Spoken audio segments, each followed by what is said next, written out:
Many people here in the room already know that lots of times investors start with a one-pager or video, short email. They move to a short phone call. They do a PowerPoint presentation, or maybe send over a PowerPoint, have a due diligence phone call, and then go deeper and deeper depending on how institutional the investor is. They might want a due diligence questionnaire, which is basically, if you thought of the 20 to 45 questions that everyone asks you, or your most sophisticated investors ask you, and then you put those into a Word document and answer them, maybe with a couple diagrams next to a couple of them, or your attorney double checking the most complex answer about some issue, then you'll have that ready for those who ask for a due diligence questionnaire or DDQ.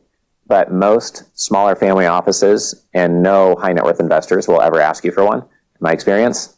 Most people raising capital don't even know what they are, but everyone raising institutional capital has them. So you always want to be ready for a half notch above whoever you're raising capital from, because one, if then you get a lead, you don't fumble it. That's a little bit at a league above where you're playing at. You want to not fumble that lead, obviously.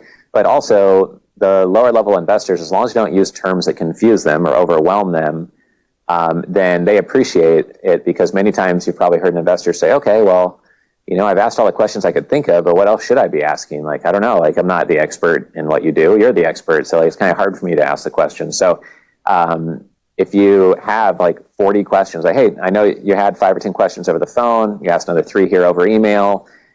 We found it helps to review the top 40 questions we usually get, or the top 20 questions we usually get, and go through this.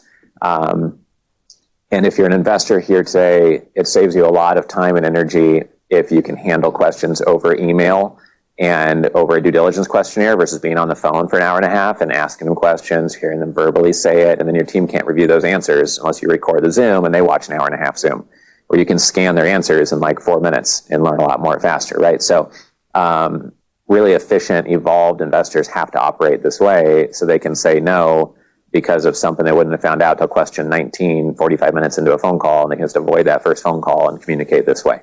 So it's good to have a due diligence questionnaire in place during the pitch, because it can help them and grow the confidence in what you're doing.